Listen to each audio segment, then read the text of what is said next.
ಕನ್ನಡ ನಾಡು ಇದು ಕನ್ನಡಿಗರ ನಾಡಿಮಿಡಿತ.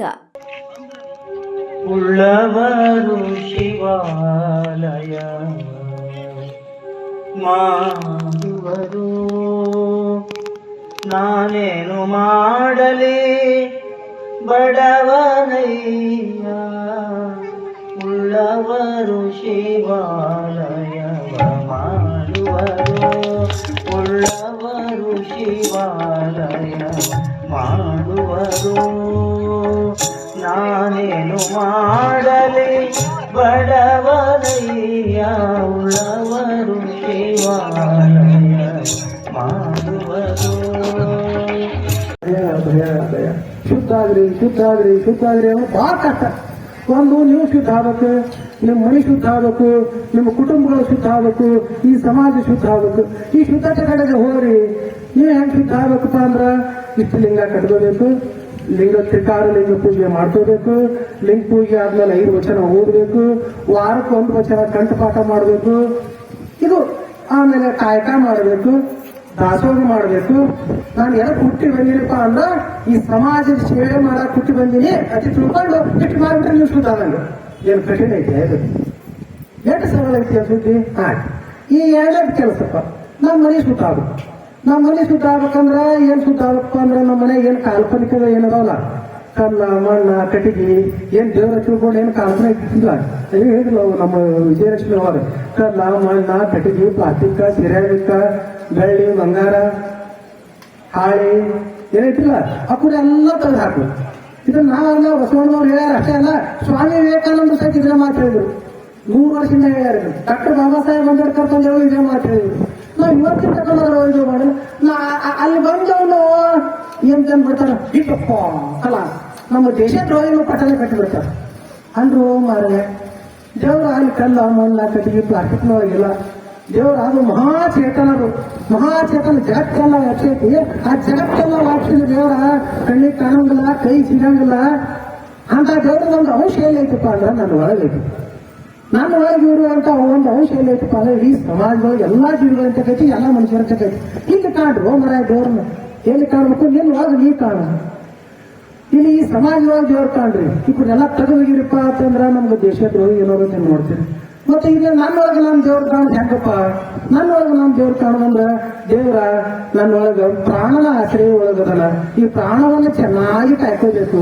ಪ್ರಾಣ ಚೆನ್ನಾಗಿರಬೇಕಂದ್ರ ಇದಕ್ಕೆ ಚೆನ್ನಾಗಿ ಊಟ ಬೇಕು, ಚೆನ್ನಾಗಿ ವಿಶ್ರಾಂತಿ ಬೇಕು, ಚೆನ್ನಾಗಿ ವ್ಯಾಯಾಮ ಬೇಕು, ಅಂದ್ರೆ ಕಾಯಕ ಬೇಕು, ಮನೋರಂಜನೆ ಬೇಕು, ಮತ್ತೆ ಚಲೋ ಬಟ್ಟೆ ಉಡ್ಬೇಕು, ಅಂದ್ರೆ ಹವಾಮಾನ ತಕ್ಕಂಗೆ ಉಳಿದು ಎಲ್ಲ ವ್ಯವಸ್ಥೆಗಳು ಇರಬೇಕು. ಹೆಂಗ್ ಚೆನ್ನಾಗಿ ಎಷ್ಟು ನೋಡಿ ಇಲ್ಲೆಲ್ಲ ನಮ್ಮ ರುಂಬಾಲ ಮುತ್ತಿರೋದು ಇವ್ರ ವಯಸ್ಸಕ್ಕ ನಾವು ಇರ್ತೋ ಇಲ್ಲೋ ಗೊತ್ತಿಲ್ಲ. ಹಂಗ ಈ ಚೆನ್ನಾಗಿ ಶರೀರವನ್ನ ಕಾಯ್ಕೊಂಡೇವು ಅಂದ್ರೆ ಯಾವುದೇ ದುಶ್ಚಟ ಮಾಡಲಾರಂಗೆ ಇರುದು, ಯಾವುದೇ ತಮ್ಮ ಗಂಡ ತಮ್ಮ ಹೆಣ್ತಿನ ಬಿಟ್ಟು ಇನ್ನೊಬ್ರು ಯಾರನ್ನ ಕಣ್ಣೆತ್ತಿ ನೋಡ್ಲಾರ್ದಂಗೆ ಅಂದ್ರೆ ಯಾವುದೇ ಬೇರೆ ಸಂಘ ಮಾಡಿ ಯಾವುದೇ ಕಾಯಿಲೆಗಳನ್ನು ತೊಗೊಂಡ್ ಬರ್ಲಾರ್ದಂಗೆ ಇರುದು. ಇವಕ್ಕೆಲ್ಲ ನಮ್ಮ ಜೀವನದಾಗ ಉಳ್ಕೊಂಡ್ ಬಿಟ್ಟೇವಕ್ಕ ಪ್ರಾಣದಿಂದ ಪೂಜೆ ಇರ್ತಾರೆ. ಇದನ್ನ ಮಾಡ್ಕೊಂಡ್ರ ನಿನ್ನ ಬಹಳ ಚೆನ್ನಾಗಿ ಶರೀರ ಕಾಯ್ಕೊಂಡು ಶರೀರ ಮಾಧ್ಯಮಕಲು ಧರ್ಮ ಸಾಧನ ಅದಕ್ಕೆ ನೀವು ಬಹಳ ಚೆನ್ನಾಗಿರ್ತಿ. ಮತ್ತೆ ಇದರಿಂದ ನಿನ್ನ ಕುಟುಂಬನೂ ಚೆನ್ನಾಗಿರ್ತೈತಿ. ಇದನ್ನ ಹೇಳಕ್ ಹೋಗೋಣ ಏನ್ ಮಾಡ್ತಾರೆ ಬಹಳ ಕಷ್ಟ. ಇದನ್ನ ಇಲ್ಲಿ ದೇವ್ರ ಐತಲ್ಲಿ ಬಿಟ್ಟಾರ. ಆಮೇಲೆ ಈ ಸಮಾಜದೊಳ ದೇವ್ರು ನೋಡು, ಈ ಸಮಾಜದವ್ರು ನೋಡು ಅಂದ್ರೆ ನಾ ಈಗ ಎಲ್ಲಿ ಇಟ್ಟು ಮಾತಾಡಕತ್ತೀನಪ್ಪ ಅಂತಂದ್ರೆ ದೇವ್ರುಗಳು ಒಳಮೇಲೆ ಇಟ್ಟು ಮಾತಾಡಕತ್ತೀನಿ. ನಾ ಇಲ್ಲಿ ಯಾರು ನೋಡಿ ಕೂತಾರ ನಮ್ಮವ್ವ ಅಂದ್ರ ದೇವ್ರ ಹೊರಗೆ ಕೂತಾರ. ಇಲ್ಲಿ ನಮ್ಮಪ್ಪ ಯಾರು ನೋಡಿ ಕೂತಾರ ದೇವ್ರ ಹೊರಗೆ. ಇಲ್ಲಿ ವಿಡಿಯೋ ಯಾರು ಮಾಡಾಕ್ತಾರ ದೇವರೇ ಮಾಡಾಕತ್ತಾರ. ಬಸವಣ್ಣ ಶರಣನ್ನ ಮಾಡಿರುವಂತ ನಾಗಿದೇವರ ಮನೆಯಲ್ಲಿ ಪ್ರಸಾದವನ್ನ ಸೇವನೆ ಮಾಡಿರುವುದಕ್ಕೆ ಅಲ್ಲಿನ ಆ ಜನ ಗೊತ್ತಾಳೆ. ಸವರ್ಣೀಯರು ಇವತ್ತು ಆ ಗದ್ದಲಿಂದ ಕದ್ದಂ ಭಟ್ಟ ಗೌರಿ ಭಟ್ಟ ಅವರ ಇದರಿಂದ ಬಿಜ್ಜಳನ ತನ ಹೋಗ್ತದೆ. ಬಿಜ್ಜಳ ಮತ್ತು ಕಡೆಗೆ ನಾಗಿದೇವನ ಮೈಯನ್ನು ಕೊಡಿಯುವ ಸ್ಥಿತಿಗೆ ಬರ್ತದೆ. ಅಪ್ಪಾಜಿ ನಾಗಿದೇವರ ಮೈಯನ್ನು ಕುರಿಸಿ ನೋಡುವಂತ ಸ್ಥಿತಿಗೆ ಬರುವಂತ ಅಪ್ಪ ಡಾಕ್ಟರ್ ಚನ್ನಬಸಪ್ಪ ಬೆಡಗೂರು ಅವರು ಒಳ್ಳೆಯ ಅದ್ಭುತವಾಗಿರುವ ನಾಟಕವನ್ನ ಬರೆದಿದ್ದಾರೆ. ದಯವಿಟ್ಟು ದಿನಾಲು ನಾವು ಪ್ರಸಾದ ಮಾಡುವುದು, ಮಲಗೋದು, ಎದ್ದೇಳೋದು ಪಶು ಪಕ್ಷಿಗಳು ಕೂಡ ಮಾಡ್ತವೆ. ಇವತ್ತು ವಿಶೇಷವಾಗಿ ತಮ್ಮ ಅರ್ಥವನ್ನ ನಾವು ತಿಳಿದುಕೊಂಡು ನಾವು ಕೂಡ ಮುಂದೆ ಆ ಶರಣ ಮಾತುಗಳನ್ನ ಆ ಪೂಜ್ಯರ ಪಾದಕ್ಕೆ ಅರ್ಪಿಸುತ್ತೇನೆ. ಜಯಗುರು ಬಸವೇಶ್ವರ. ಎಲ್ಲಿ ಜನ ಬರುತ್ತೆ ಅಂತಂದ್ರೆ ಬಸವರಸ ನಾನು ಹೇಳಿದಂತೆ ಕೇಳದೆ ಹೋದ್ರೆ ನಿನಗೆ ಒಂದು ಕ್ಷಣನೂ ಈ ಮನೆಯಲ್ಲಿ ಅವಕಾಶ ಇಲ್ಲ ಅಂತ ಹೇಳಿದ್ರೆ ಬಸವರಸ ಹೇಳ್ತಾರೆ. ನಿಮ್ಮ ಈ ಗೊಡ್ಡ ಒಂದು ನಿಮ್ಮ ದೊಡ್ಡ ಆಚರಣೆ ನನಗೆ ಬೇಕಿಲ್ಲಪ್ಪ. ನಾನು ಏನಿದ್ರು ಕೂಡ ಒಬ್ಬನೇ ದೇವನನ್ನು ನಂಬಿದವನು, ಜಗತ್ತನ್ನ ಸೃಷ್ಟಿಕರ್ತ ಒಬ್ಬನೇ ಅಂತಕ್ಕಂಥದ್ದನ್ನ ನಂಬಿದವನು.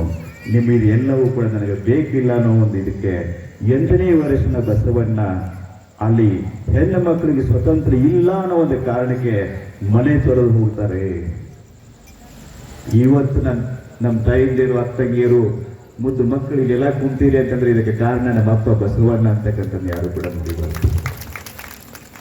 ಹೀಗಾಗಿ ಬಸವಣ್ಣನ ಮಹಾಗುರು, ವಿಶ್ವಗುರು, ಜಗದ್ಗುರು, ಭಕ್ತಿ ಭಂಡಾರಿ ಏನು ಕರೆದ್ರು ಕೂಡ ಬಸವಣ್ಣ ಅವರಿಗೆ ಕಡಿಮೆನೆ.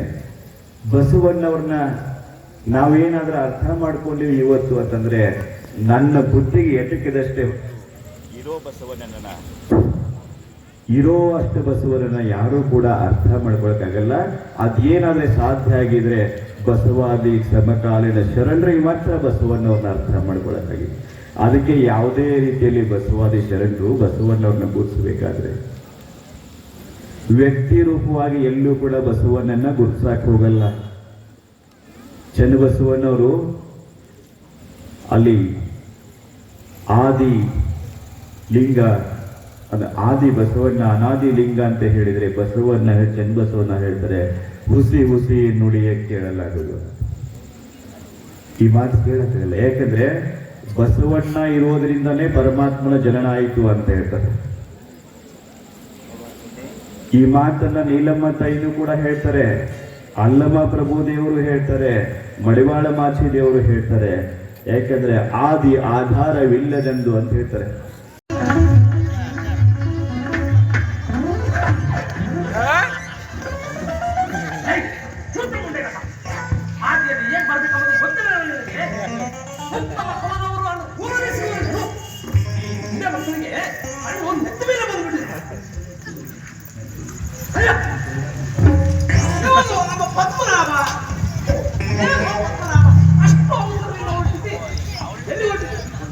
ಧರ್ಮ ಹಾಳಾತ್ರಿ ಬಟ್ರೆ ಧರ್ಮ ಹಾಳಾಯ್ತು.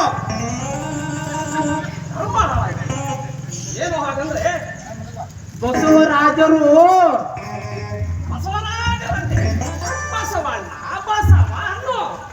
ಹಾ ಬಸವಣ್ಣ ಅವರು ಹೊಲೆರ ಆ ಒಲಿಯ ಸುದ್ದಿ ಹೀಗೆ ಮಾತಾಡ್ತಾ ಹಾದಿಯಲ್ಲಿ ನಿಲ್ಬಳ ನಡಿ.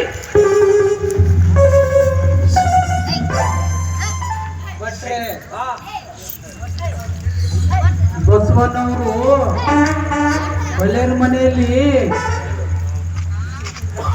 ಆ ಹೊಲೆಯ ನಾಗನ ಮತ್ತ ಬಸವರಾಜರು ಇಬ್ರು ಕೂಡಿ ಉಂಟ್ರಿ. ಬಸವಣ್ಣನವರು ಒಲಿಯರ ನಾಗನ ಮನೆಯಲ್ಲಿ ಊಟ ಮಾಡಿದರು. ಇದೇ ಕಣ್ಣಿನ ನೋಡೇನ್ರಿ ನಾನು ಇಲ್ಲೇ ತಿರುಗಾಡಿ. ಹಾಳಾಯ್ತು, ಅಲ್ಪ ಹಾಳಾಯ್ತು. ಒಲಿಯರ ನಾಗನ ಮನೆಯಲ್ಲಿ ಊಟ ಮಾಡಿದರು. ಬಟ್ರೆ ಗುಂಡಿಗೆ ಗಟ್ಟಿ ಹಿಡ್ಕೊಡ್ರಿ.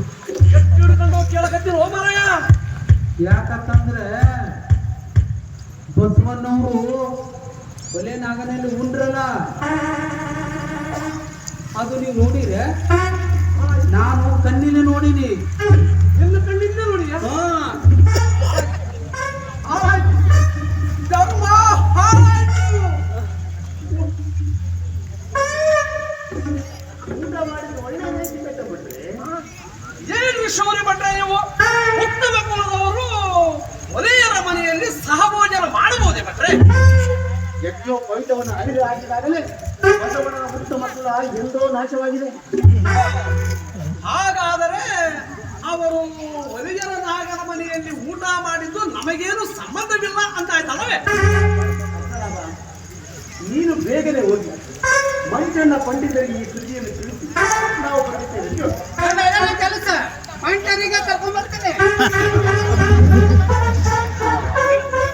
ಏನು ಬೆತ್ತಂಬಿಟ್ರೆ ನೀವು ಒಂದಕ್ಕೆ ಅದೇ ಬಸವ ನೀವಿನ್ನು ಕನ್ನಡ ನಾಡು ವಾಹಿನಿಯನ್ನು ಸಬ್ಸ್ಕ್ರೈಬ್ ಮಾಡಿಕೊಂಡಿಲ್ವಾ? ಈಗಲೇ ಸಬ್ಸ್ಕ್ರೈಬ್ ಮಾಡಿ ಬೆಲ್ ಐಕಾನ್ ಅನ್ನು ಒತ್ತಿ ನೋಟಿಫಿಕೇಶನ್ಗಳನ್ನ ಪಡೆಯಿರಿ.